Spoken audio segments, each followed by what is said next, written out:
Yes, gracias.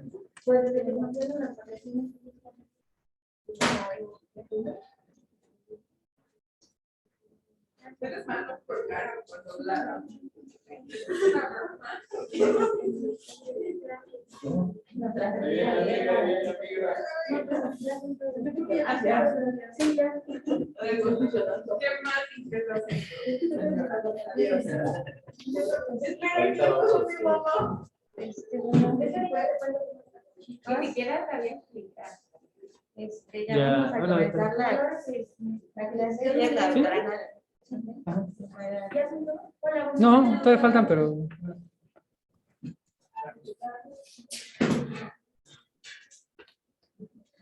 Bueno, buenas tardes. El día de hoy vamos a ver lo que es el abordaje de dolor abdominal agudo. Primero que nada, hay que recordar que el dolor es uno de los síntomas que con más frecuencia se presentan en la consulta, en la hospitalización y donde nosotros tenemos que poner un poquito más de atención. El manejo va a depender de muchas situaciones, principalmente ver la causa, aliviar los factores que desencadenan esto, potenciadores y en ciertas ocasiones proporcionar alivio, ya sea por el dolor, ya sea de manera rápida y efectiva, siempre y cuando sea posible. Eh, para el dolor tenemos que tener en cuenta que tiene dos orígenes principalmente, tanto un dolor somático y visceral. Dentro de las características principales de uno y de otro, en el dolor somático, pues es un dolor que se ha presentado antes en la vida del paciente. Generalmente está bien localizado y se alivia con analgésicos antiinflamatorios o narcóticos, mientras que el visceral es más comúnmente activado por la inflamación. A diferencia del dolor somático, este dolor es un dolor mal localizado y generalmente referido.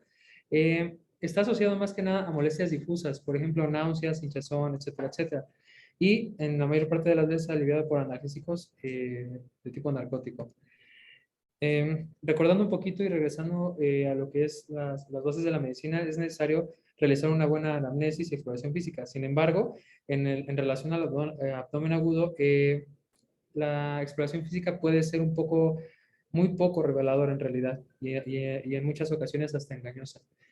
Mientras que la anamnesis, pues sí, va a ser importante interrogar bien el padecimiento del paciente, cómo se presentó el dolor, etcétera, etcétera, para llegar a posibilidades diagnósticas. Dentro de los rasgos característicos del dolor abdominal podemos llegar a puntualizar algunos, como cuál, la duración y patrón, el tipo y la ubicación, los factores que pueden llegar a precipitar o aliviar el dolor y los síntomas que se asocian o lo predisponen. Aquí hay algunos ejemplos en relación a lo que es el dolor visceral. Este dolor se va, como ya lo hemos comentado, es mal localizado y a menudo se localiza en lo que es la línea media. En algunos ejemplos, el dolor intestinal tiende a presentar calambres, en general se localiza por encima y alrededor del ombligo. El dolor de origen colónico se percibe más que nada en lo que es hipogastrio y en cuadrantes inferiores. Y el dolor de la obstrucción biliar o ureteral hace que los pacientes se retuerzan en muchas de las ocasiones por el dolor. Bueno, el dolor somático más que nada puede ser debido a inflamación peritoneal, suele ser más agudo localizado y con el patrón de la irradiación puede ser útil. Como por ejemplo, en la irradiación hacia hombro derecho podemos sospechar de origen hepatobiliar, hacia el hombro izquierdo esplénico, hacia la espalda media un dolor de origen pancreático y hacia flancos, alguno de ellos puede ser, por ejemplo, el tracto urinario proximal. Bueno, los factores que van a precipitar o aliviar el dolor, principalmente, podemos ver algunos, como cuál es la relación con la alimentación. Por ejemplo, en el cólico biliar o en relación al páncreas. La defecación en relación a un problema colorectal, en la micción, genitourinario, respiración pleuropulmonar o hepatobiliar, y en relación a la posición también. En relación si es una paciente femenino, a sus ciclos menstruales y al inicio de su menstruación, como un origen tubovárico, endometrial o en algunos casos también endometriosis. El dolor asociado al esfuerzo, principalmente pacientes con isquemia coronaria, intestinal o de músculo esquelético, y el uso de medicamentos o alimentos específicos que pueden llegar a tener modificaciones en relación a la motilidad intestinal y pueden llegar a presentar intolerancia y hasta enfermedad por reflujo gastroesofágico. Otros síntomas asociados que podemos llegar a encontrar es fiebre y escalofrío en casos con infección y enfermedades inflamatorias, pérdida de peso en los casos de tumores y síndromes de mala absorción, la presencia de náuseas y vómitos pueden llegar a orientarnos hacia un proceso de obstrucción, infección, enfermedad inflamatoria, la presencia de disfagia, saciedad temprana, entre otros. Ahora, estos son otros que podemos llegar a encontrar. En realidad es un tema muy, muy amplio. Tratamos de tocar los temas un poquito más, lo más general posible, porque sí es bastante amplio este tema. Ahora, en relación a estreñimiento, como ya hemos comentado, un problema colorectal, ictericia, la presencia de ictericia nos puede hablar de un proceso tanto en la vía biliar o también hemólisis en algunos casos. La presencia de diarrea, enfermedad inflamatoria, procesos infecciosos, malabsorción y tumores secretores. Y, bueno, genitourinario como síntomas principales, disuria, hematuria. Y también en mujeres es necesario descartar flujo vaginal. Muchas de las ocasiones la paciente puede llegar a referir disuria y muchas de las veces inmediatamente se puede referir como un proceso infeccioso de vías urinarias y no serlo y ser una vaginosis. Y obviamente pues el tratamiento es totalmente distinto. Dentro de los factores predisponentes, primero hay que consultar sobre los antecedentes del paciente. Eso ya es más que nada ya cuando se hace la historia clínica. Antecedentes familiares, sobre todo si hay enfermedades inflamatorias, tumores, alteraciones a nivel del páncreas, hipertensión y enfermedad esclerótica para despertar el proceso de isquemia y lo mismo de diabetes. Otros factores que pueden llegar a ser predisponentes, enfermedades de tejido conectivo, que pueden llegar a darnos trastornos de la motilidad, trastornos también psiquiátricos como la depresión, lo mismo puede llegar a tener directamente trastornos de la motilidad, el tabaquismo como un factor de riesgo para isquemia y enfermedad inflamatoria, nos habla de un reciente abandono del hábito. Bueno, iniciando el abordaje de un paciente con dolor abdominal, pues evidentemente lo primero que tenemos que hacer es la toma de signos vitales. Va a ser importante lo que es la frecuencia cardíaca, respiratoria, la temperatura y la tensión arterial. Vamos a definir lo que es el abdomen agudo. El abdomen agudo se va a definir como una condición clínica que se va a caracterizar principalmente por un dolor intenso, agudo, de instalación rápida y con duración usualmente mayor de 6 horas y menor de 7 días. La clave del manejo del dolor abdominal es sobre todo realizar un diagnóstico temprano y va a depender en gran medida de la evaluación inicial y de las características de este. Es la principal causa de valoración quirúrgica en los servicios de urgencias y también puede ser uno de los diagnósticos clínicos que con mayor frecuencia se vuelve difícil. Bueno, aquí es un listado bastante amplio en relación a las posibles causas que podemos llegar a tener en relación a las causas de abdomen agudo, desde una apendicitis, obstrucción intestinal, como una paciente que recientemente tuvimos, perforación de víscera hueca, divertículo de colon, entre otros, pancreatitis. Y a nivel ginecológico, se tiene que sospechar, muchas de las veces hay dolor en fosa ilíaca derecha, y pues inmediatamente siendo antecedente del sexo femenino, pues no solamente encontramos el apéndice, sino también ovario y también la posibilidad de un embarazo ectópico roto. Bueno, para el diagnóstico va a englobar sobre todo cómo se instauró el dolor, si fue de manera reciente, el carácter del síntoma es importante porque va a requerir más que nada que se categorice rápida y precisamente. Eso va a ser lo más importante para saber si se canaliza directamente al servicio de cirugía. Bueno, aquí, más que nada, dentro también de la exploración física, podemos llegar a encontrar pacientes que pueden llegar a tener un traumatismo a nivel abdominal, antecedente de cirugía previa o traumatismo actual. Y pues evidentemente lo que tenemos que ver o que vamos a ver es distensión abdominal, presencia de líquido aire. Eh, también si hay sensibilidad directa, presencia de rebote o está referido. Hay que ver también lo que es el tamaño del hígado y del vaso, sobre todo. Si hay presencia de masas, soplos, alteraciones de los ruidos intestinales, presencia de hernias, masas arteriales. Y también es importante la exploración rectal. Muchas de las veces se difiere lo que es el tacto rectal por muchas situaciones, pero sí es de suma importancia en pacientes impactados, en pacientes que pueden llegar a tener tumoración en el recto, etcétera, etcétera. Bueno, dentro del abordaje inicial tenemos que valorar la estabilidad hemodinámica de nuestro paciente, si tiene o no la presencia de deficiencia nutricional, si tiene estigmas de enfermedad hepática, linfadenopatías, ya en laboratoriales si hay alteraciones ácido-base, si presenta coagulopatías, enfermedad oclusiva arterial y disfunción hepática cardíaca, perdón.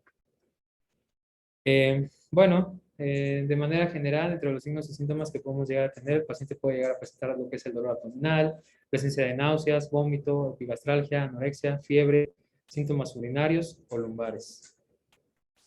dentro de los principales o estudios que podamos llegar a solicitar laboratoriales y radiológicos de rutina, principalmente va a depender mucho de lo que es el entorno clínico del paciente, en especial lo que va siendo la severidad y la rapidez del inicio.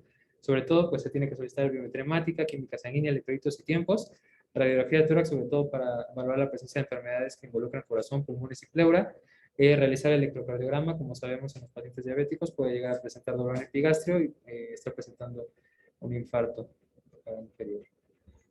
Y sobre todo radiografías simples de abdomen también.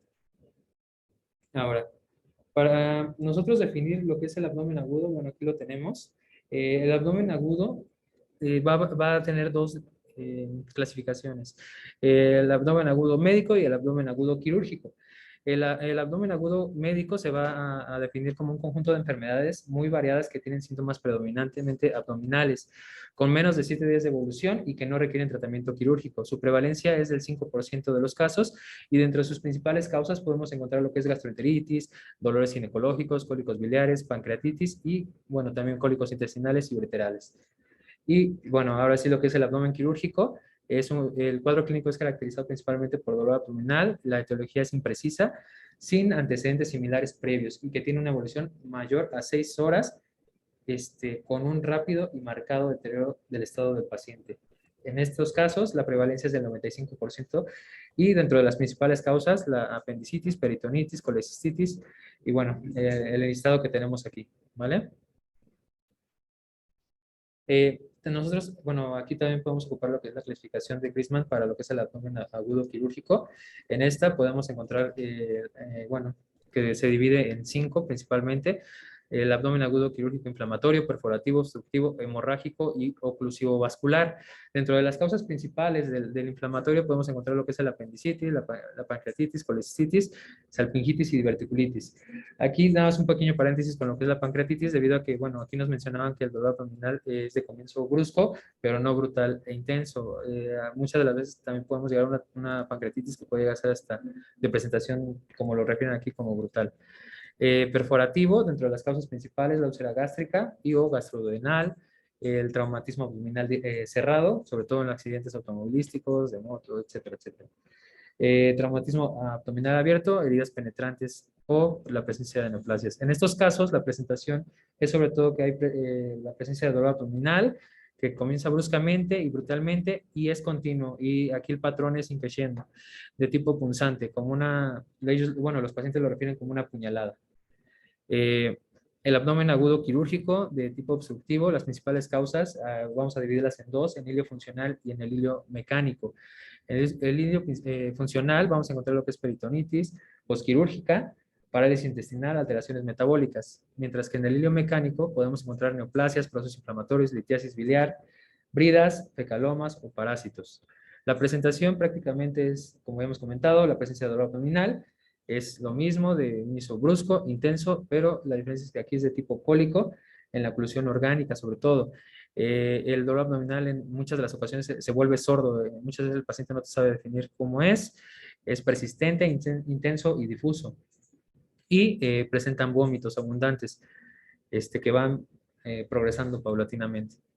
Dentro del abdomen agudo quirúrgico, hemorrágico, vamos a encontrar lo que es dentro de las principales causas el desgarro vascular o de víscera maciza, sobre todo en lo que es vaso o hígado. Y también puede presentarse en lo que es el embarazo ectópico roto. El dolor abdominal se va a presentar en este caso de manera igual brusca, continua y de intensidad regular. El paciente va a estar ansioso, en algunas ocasiones puede llegar a presentar lipotimia, presenta signos de colapso vascular, sobre todo lo que es palidez y frialdad cutánea y, bueno, alteraciones en la mucosa.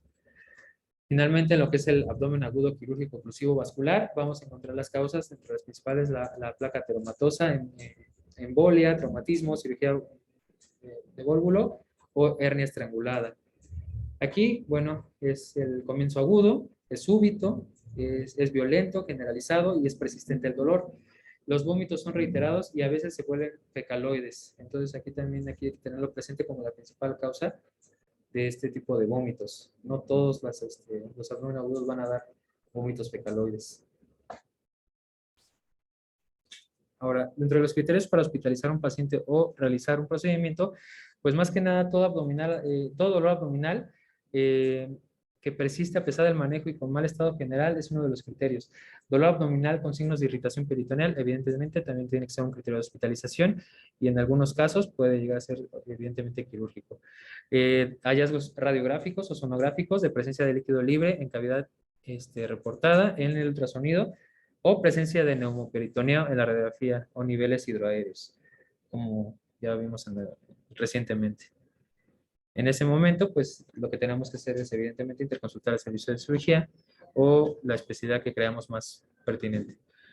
Dentro de los criterios de gravedad en la exploración abdominal, pues lo que estábamos viendo en un paciente que vamos a tomar los signos vitales, primero que nada hay que ver la frecuencia respiratoria, si es mayor de 30 o menor de 10, si hay ausencia o asimetría de pulsos periféricos, cómo está el estado de conciencia de nuestro paciente, si tiene o no signos de hipoperfusión en piel y mucosas, si está distendido, presencia de hematomas o heridas, en relación a lo que es el antecedente de abdomen cerrado o abierto, si presenta a la auscultación ruidos de lucha o silencio abdominal. La duración es importante, recordemos que más o menos son más de 6 horas y la presencia o no de una masa pulsátil. Aquí lo puse en mayúsculas, la presencia de fiebre mayor de 39 grados ante un dolor abdominal de inicio agudo. Esto bueno, sugiere una afección extraabdominal, sobre todo neumonía o infección urinaria. Dentro de esto, bueno, tenemos que realizar una adecuada historia clínica, como ya lo hemos mencionado anteriormente. Lo mismo que habíamos dicho, la realización de un electrocardiograma. En pacientes hay que valorar la colocación de sonda nasogástrica, sobre todo si están con distensión abdominal o tenemos la sospecha de obstrucción. Y evidentemente también tenemos que canalizar una vía periférica. Si no es necesario, evidentemente no tenemos que administrar analgesia, sobre todo en pacientes ocluidos, está contraindicado el uso de analgésicos, dado que evidentemente si quitamos el principal síntoma, que es el dolor, no sabremos cómo evoluciona nuestro paciente hasta que ya esté complicado. Y evidentemente también este tipo de medicamentos se indicarán solamente cuando se haya corroborado lo que es el diagnóstico y ya se ha hecho una valoración por el especialista quirúrgico, idealmente. Si a pesar de esta valoración clínica y de las exploraciones complementarias no se llega a un diagnóstico, se mantendrá el paciente en observación y se tiene que estar revalorando continuamente y manteniendo en ayuno, idealmente con hidratación intravenosa y sin analgésicos, como ya hemos comentado. Se tiene que mantener al paciente en la sala de observación y pues estarlo valorando, ya habíamos comentado. Eso es con un paciente estable. Con un paciente inestable, pues evidentemente lo primero que se tiene que hacer es canalizar la vía periférica, administrar solución cristaloide, la toma de signos vitales. Ahí sí se tiene que colocar lo que es la sonda nasogástrica, valorando la presencia de distensión abdominal y hemorragia digestiva, sonda vesical y tomas de muestra de exámenes complementarios. Se tiene que dar oxigenoterapia si el paciente presenta saturaciones menores a 92%. El manejo de choque idealmente tiene que ser con cargas de lactato a 20 mililitros por kilo, si es que lo llega a meditar. Y pues ya aquí, a diferencia de un paciente estable, pues la historia clínica va a pasar a los últimos puntos, pues más que nada ya para, una vez estable el paciente, pues ya empezar a dilucidar cuál es la causa principal de su problema. Y pues evidentemente la interconsulta a cirugía. Ahora, bueno, nada más como una rebanadita de los temas. Vamos a ver lo que es apendicitis aguda. Como les comento, es una rebanadita de lo que en realidad es el tema, porque son temas amplios. Vamos a ver que la apendicitis aguda es la principal causa de abdomen agudo quirúrgico en pacientes menores de 65 años. La etiología principal, el factor etiológico, pues ya sabemos que es la obstrucción de la luz. Los fecalitos es la principal causa, pero también, bueno, sabemos que no solo es la única. También la hipertrofia de tejido linfoide en pacientes pediátricos, la presencia de tumores, semillas de verduras y frutas y la presencia de parásitos intestinales. Como aquí comento, son los menos frecuentes, pero también podemos llegar a encontrarlos como principal causa. Dentro del cuadro clínico, de manera inicial se centra de manera difusa en el epigastrio y en el área umbilical, por eso es importante el interrogatorio. Se puede presentar moderadamente intenso y constante. Y aquí se comenta que después de un periodo variable de 1 a 12 horas, por lo general de 4 a 6, el dolor ya se va localizando en fosa ilíaca derecha. No es una regla, pero pues la mayor parte de los pacientes pueden llegar a tener este cuadro clínico. De las manifestaciones clínicas, el paciente presenta anorexia, vómito, el 75% de los pacientes lo va a presentar, pero solamente va a hacer un vómito en una o dos ocasiones, no es un vómito constante. El paciente va a referir antecedente de estreñimiento que inicia antes del dolor, excepto en los niños pueden llegar a tener todo lo contrario, ellos pueden llegar a presentar diarrea. La secuencia de la presentación de los síntomas, casi el 95% de las veces se presenta de esta manera. El número 1, el paciente puede llegar a presentar anorexia, el 2, dolor abdominal y finalmente, como le dije, no en todos los casos, la presencia de vómito. Eh, bueno, los signos vitales en realidad van a variar muy poco. La temperatura rara vez aumenta más de 1 grado centígrado y la frecuencia del pulso es normal o apenas ligeramente elevada. Los pacientes prefieren colocarse en una posición supina con muslos, en especial el lado derecho, hacia arriba, un poquito, la famosa posición antiálgica. Dentro de los laboratoriales, en algunas ocasiones, sobre todo en la apendicitis no perforada, podemos encontrar leucocitos de 10.000 a 18.000 aproximadamente. Ya si se aumentara en esta cantidad, ya se tiene que empezar a sospechar de una apéndice perforada o la presencia de un absceso. Dentro de los estudios de imagen, el que se prefiere es sobre todo el ultrasonido, en donde se va a presentar un apéndice sin peristalsis y con engrosamiento de la pared y líquido periapendicular. No sé si se alcanza a ver un poquito la imagen. Lo que se ocupa, bueno, en estos casos, sobre todo es lo que es se ocupa para valorar la probabilidad de que un paciente pueda llegar a tener apendicitis. Bueno, es la escala de Alvarado. Aquí se nada se las traje, pero pues es como para que sea como el conocimiento de que existe esta escala y de la probabilidad de tener apendicitis. Otro tema, colicitis aguda. Esta es la principal causa quirúrgica en pacientes mayores de 65 años. Es causada principalmente, en estos casos, lo mismo por obstrucción, pero del conducto cístico. El 90% de los casos es por litiasis y del 5 al 10% es alitiásica. Dentro de las manifestaciones clínicas es la presencia de cólico biliar, la presencia de dolor en el hipocondrio derecho o en epigastrio, que va empeorando progresivamente. Los pacientes tienden a tener náuseas, vómitos y muchas veces prefieren no comer. También presentan fiebre en algunos casos ya cuando se está complicando y pues el signo de Murphy. No todos lo pueden llegar a presentar. Los laboratorios presentan leucocitosis leve a moderada, aproximadamente de 12.000 a 15.000 células, y cuando ya los leucos rebasan más de 20.000, se sugiere una forma de colecitis complicada como colecitis gangrenosa, perforación o la presencia de colangitis, como también ya tuvimos otra paciente igual. El diagnóstico es ultrasonido. Muchas de las veces no hay que lanzarnos directamente a tomografías. A veces con estudios más sencillos y menos costosos podemos llegar a un diagnóstico en manos bien adiestradas. Tiene una sensibilidad y especificidad del 95%. Otro tema, diverticulitis complicada. En estos casos, la diverticulitis va a incluir con absceso, puede ser obstrucción, peritonitis difusa o fístulas entre colon y estructuras adyacentes.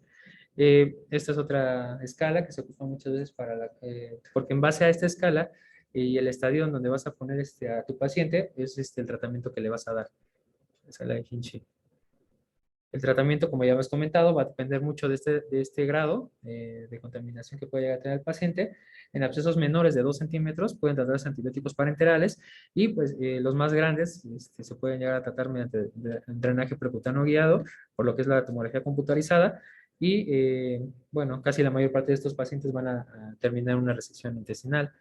Eh, en cerca del 67% de los sujetos con diverticulitis aguda presentan síntomas de obstrucción. Es como el principal síntoma por el cual llega el paciente.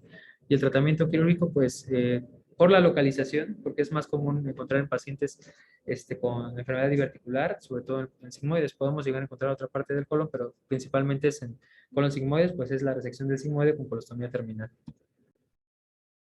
Otro tema, la úlcera gástrica perforada. Bueno, principalmente que vamos a encontrar que la úlcera gástrica van a ser defectos focales de la mucosa gástrica que muchas de las veces se va a extender a la submucosa y en otros casos pues a una capa más profunda. Es la segunda complicación más común de la úlcera gástrica. La etiología principalmente es el Helicobacter pylori y en adultos mayores el uso crónico de AINES.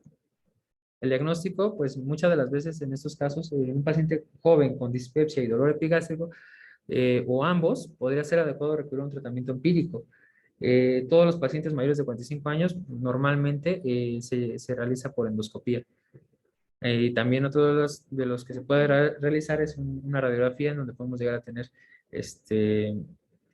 aire subdiafragmático. Otra escala que igual se las traje nada más para que sea de su conocimiento, no sé cómo subir esta cosa, pero se llama, bueno, la escala de Glasgow, Blatchford, en donde vamos a ver los puntos, factores de riesgo que puede llegar a tener un paciente para justamente lo que es la úlcera gástrica perforada. En esta escala, cuando el paciente llega a tener de 0 a 2 puntos, es un riesgo leve, de 2 a 4 puntos moderado y más de 5 puntos es un riesgo alto para. El tratamiento, pues casi siempre está indicada la intervención quirúrgica en estos pacientes. Finalmente, el último tema es isquemia mesentérica. Es relativamente poco común, pero potencialmente devastadora. Suele presentarse en pacientes mayores de 60 años y es la causa más común de esta enfermedad es la enfermedad aterosclerótica. Se va a relacionar directamente a la falta de irrigación de la región esplácnica y dentro de las causas, bueno, hay algunas, principalmente procesos patológicos en una o más arterias viscerales, el tronco celíaco, arteria mesentérica superior e inferior, y va a ocurrir cuando 2 o más vasos viscerales van a presentar oclusión, aunque en el 9% de los casos se va a encontrar solo afección de un solo vaso. El cuadro clínico, el paciente va a presentar dolor abdominal desproporcionado con los datos que se encuentran en la exploración física. Sobre todo este tipo de problemas va a ser común encontrar en pacientes que son cardiópatas o con enfermedades ateroscleróticas ya conocidas y pacientes de edad avanzada. En algunas ocasiones se asocia a diarrea sanguinolenta con consecuencia del desprendimiento de la mucosa por isquemia y otros síntomas que podría llegar a presentar el paciente es la presencia de fiebre, náuseas, vómito y distensión abdominal. Algunos signos tardíos que indican infarto y necrosis intestinal puedes tener presencia de dolor difuso a la palpación del abdomen, presencia de rebote o rigidez en estos pacientes. Ahora, también podemos llegar a tener pacientes que tienen antecedente o manifestaciones clínicas, mejor dicho, de isquemia mesentérica crónica.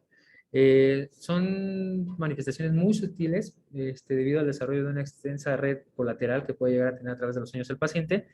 El paciente puede tener lo que es insuficiencia mesentérica y esto va a ocurrir cuando el flujo sanguíneo sea incapaz de satisfacer las demandas fisiológicas del tubo digestivo. El cuadro clínico, la mayor parte de las veces, es un dolor abdominal postprandial. El paciente puede llegar a tener pérdida de peso por falta de absorción de nutrientes y la presencia de náusea y diarrea de manera ocasional.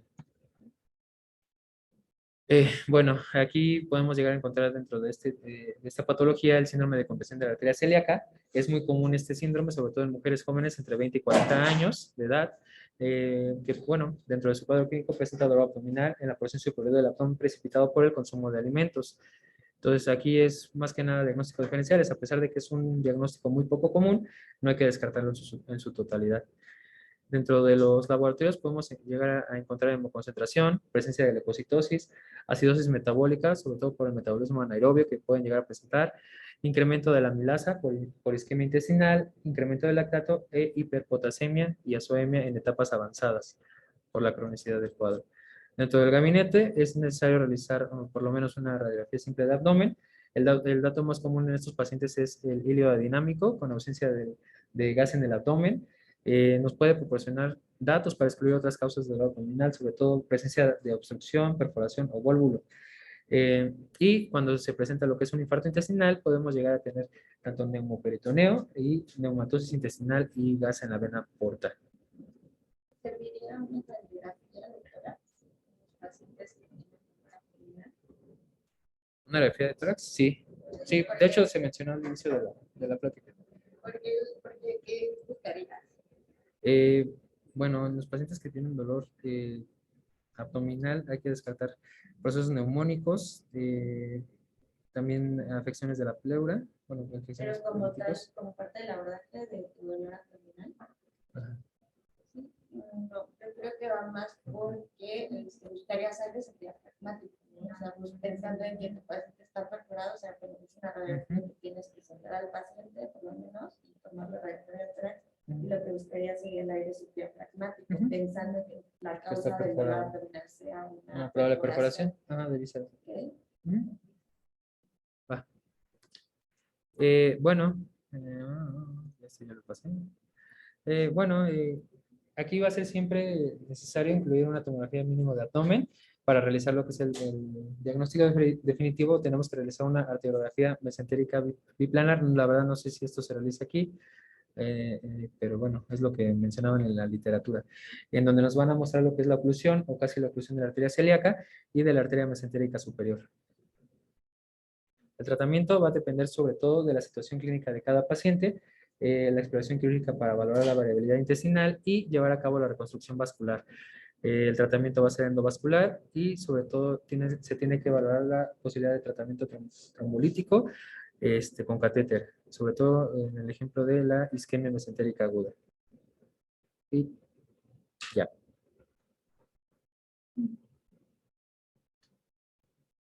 Yo tengo algunos comentarios. Sí. Primero que nada, pues, como que son algunas de la teoría. Eso la aprenden en soy cirujano, trabajé con los compañeros internistas más de un año. Miren, este tema supongo que es cansado para ustedes porque es totalmente quirúrgico, sin embargo, compartimos mucho el abordaje en este y en todos los hospitales, ¿no? Para su infortuna, o sea, desafortunadamente muchas veces iban los pacientes con ustedes, la mayoría ancianos, pues con diagnósticos tardíos o ya tratados, ¿no? Muchas veces te dicen el dolor abdominal, en realidad no deberíamos de tratarlo con analgésicos a menos que tengamos un diagnóstico, ¿no? Y pues la mayoría de las veces que ya sube con ustedes, multifarmacia, con diagnósticos súper tardíos y con causas abdominales o extraabdominales pues no corregidas, ¿no? Entonces, pues lo primero yo creo que hay que ser como muy prudentes porque el paciente anciano tiene todo un esquema, por ejemplo, ustedes ya saben que no tienen la misma respuesta adrenérgica, sus padecimientos inflamatorios principales pues son la policitis aguda, la reticular y apendicitis, ¿no? Muchas veces llegan sus pacientes ya con datos clínicos de complicación, con compromiso hemodinámico, sépticos, muchas veces infamiliares. Entonces, la parte interrogatoria es como muy difícil, ¿no? ¿Qué le vas a interrogar a un paciente que está en delirio o que está chocadísimo? Pues es complejo, ¿no? Entonces, como ser muy cautos y, por ejemplo, si mi primera causa y estoy pensando que está chocado y que una sepsis urinaria no me justifica el estado clínico del paciente, pues lo primero que debo hacer es pues la exploración física, ¿no? Si ya llega el paciente, pues, una respuesta adrenérgica normal, obviamente, con datos de choque, la exploración física nos puede aportar mucho. Muchas veces dejamos de lado el abdomen y demás, y a veces pues es relativamente sencillo, entre comillas, detectar una hernia en el abdomen, por ejemplo, o sospechar que el paciente tiene cirugías previas, aunque no sepamos de qué son, porque no puede darnos un interrogatorio confiable. Sí podemos explorarlo y podemos hacer ciertas maniobras que nos den una idea, ¿no? El hecho de que tengamos pacientes con hernias a nivel inguinal, o sea, siempre debe ser una exploración física completa, de ahí el retraso muchas veces del diagnóstico del tratamiento oportuno, que muchas veces pues, desafortunadamente les toca a ustedes, ¿no? Eso va en cuanto a la exploración. Ya en cuanto a imagen, pues si es un paciente más allá de 65 años, que son la mayoría de sus pacientes, pues ser muy cautos en qué le voy a pedir. ¿Por qué? Aunque la mayoría ya se va a encontrar, que ustedes ven acá, que encuentran algo normal y dicen, oye, este paciente tiene líquido libre, que yo no sé para qué es, ¿no? Entonces, el saber qué y por qué pedirlo, ¿no? Y si ya sabemos que las tres causas quirúrgicas en el paciente mayor de 65 años son inflamatorias, pues idealmente debemos de pedir lo que esté a nuestra mano y qué recursos podemos solicitar, ¿no? Ciertamente con función renal normal y podemos pedir una cirugía contrastada, está bien, eso nos puede aportar mucho para el diagnóstico de tratamiento. Sin embargo, pues como decía Lequita, y lo decía Bernardo Ray, si vemos un paciente con deterioro, obviamente nuestro abordaje, pues es muy común que en esta época igual policorismo ya con su plaquita de tórax, ¿no? A veces, por las características clínicas del paciente, ni siquiera sabes que está perforado y es como un hallazgo, ¿no? Desde la peritoneo una placa de tórax. Sin embargo, hay datos como el chilaiditi, no sé si han escuchado eso, que nos pueden interponer un ACE y pensamos que está perforado. Entonces, ocasionalmente, cuando no es un diagnóstico certero, pues podemos apoyarnos Las placas de abdomen, pues sí lo dicen mucho los libros, sin embargo eso se solicita más en primer nivel cuando no tenemos algo más. Las placas de abdomen nos ayudan mucho cuando el paciente tiene datos del síndrome obstructivo, ¿sí? ¿Por qué? Porque pues, nos da datos de, pueden ser de niveles, ¿no? De niveles cerebrales, la pérdida de sección, las válvulas contrarias se afilan, ¿no? Las austras del colon. Exacto. Pero sin embargo hay que saber que no todo el laboratorio está dado por los estudios de imagen, hay que saber pues aquí por qué. Me gustaría mucho, si se puede, y si el doctor no quiere, podamos tener una sesión breve. Yo no soy radiólogo, pero considero que sería bueno que ustedes tengan como datos patológicos de imagen de los padecimientos inflamatorios más comunes, que pueden ser para ustedes un hallazgo en el contexto de los pacientes que siempre les suenan, chocados y que nadie quiere, desafortunadamente, porque recuerden que el paciente pues, podría ser nuestra familiar. Entonces, debemos de tratarlo como si el paciente fuera de todos, ¿no? No solamente tipo chico, entonces, la importancia es pues no retrasar ni diagnóstico ni tratamiento finalmente. Entonces, considero que pues una sesión breve de imágenes, el contexto clínico que podemos adecuar, la clínica, y considero que puede ser muy provechoso para ustedes. Sí. Un comentario nada más, es muy importante que siempre considerar que es la presentación típica de las enfermedades, pero nosotros, precisamente, o sea, el diagnosticar un apéndice, una cole, pues casi siempre se hace bien, ingresa con los cirujanos. El problema viene cuando tenemos cuadros atípicos, en los extremos de la vida, en personas con múltiples dolores, con terapias biológicas, etcétera, ¿no? Que hacen cuadros atípicos, lo acaban de vivir ahorita con esta niña que operaron. No tiene presentaciones habituales y siempre se tiene que tener en mente la posibilidad de que estemos ante una lesión quirúrgica. ¿Y por qué es relevante descartar siempre una lesión quirúrgica? Porque puede ser mortal. Entonces, si no se corrige, puede ser mortal. Entonces, siempre tener en cuenta eso, en el contexto de cada paciente, qué tiene de comodidad ese paciente, si pudiera o no hacer un cuadro atípico. En la mañana lo hablábamos sobre la cuestión esta de la leucocitosis o choque séptico, ¿no? No todos los ancianos van a hacer leucocitosis. Puede ser una persona con alergia que jamás va a llevar leuco y de todos modos estar perfectamente infectada y con riesgo de muerte, ¿no? Pues siempre tener en consideración ese tipo de cosas, que hay cuadros que se modifican. También, ¿no? Que llegan super toreados los cuadros, también Está modificado. el primer contacto, ¿no? Llegan pacientes que ya fueron tocados por otros médicos, por diferentes tratamientos, que ya traen encima esquemas de antibióticos, analgésicos, y que requiere una gran habilidad para poder diagnosticar. Es importante hacer uso de los medios diagnósticos que tengamos a la mano, imágenes, etcétera. Pero siempre tenemos que tener en cuenta que existe la posibilidad de que estemos ante una presentación atípica de un cuadro frecuente, ¿no? Las apéndices retrosecales también pueden dar mucha sintomatología abigarrada. Y entonces siempre tener en cuenta eso, porque si no sospechamos que pueden tener un cuadro de esos, pues, seguro se nos vale.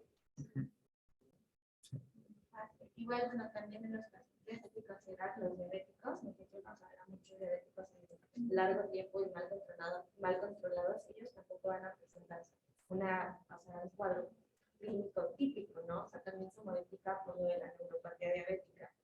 Entonces también hay que tener cuidado con ellos. Nada más como recomendación, estaría bien que pusieras la bibliografía en cada diapositiva, por si alguno de tus compañeros quisiera corroborar o checar la información, o sea, y es lo más adecuado, ¿no? Sí. Presentarle en cada diapositiva. Sí. Pues nada más, chicos, yo les recomendaría que pusieran más atención. La clase es para ustedes, no es para que hagamos notas o en el celular, y por respeto al comienzo. Es muy importante, ¿no? La clase es para todos. Si tiene hablando,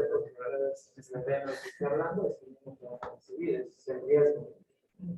Si yo en la clase no pongo atención, me duermo. Me arriesgo a que la próxima clase, cuando yo exponga, me la devuelvo. Y el objeto no es ese, el objeto es que aprendí sobre. Y algo más. Tengo una pregunta. Una pregunta de la perspectiva de los nosotros tuvimos como infecciosas, no se resuelve el fondo. Y en la que Lo que pasa es que esta se presentó en el caso.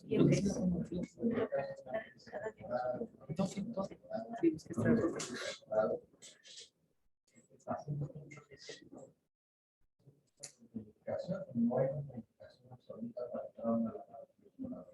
Pues te voy a dar un ejemplo. Hasta en los casos de colecistitis aguda severa, donde el paciente chocadísimo, tienes opciones terapéuticas.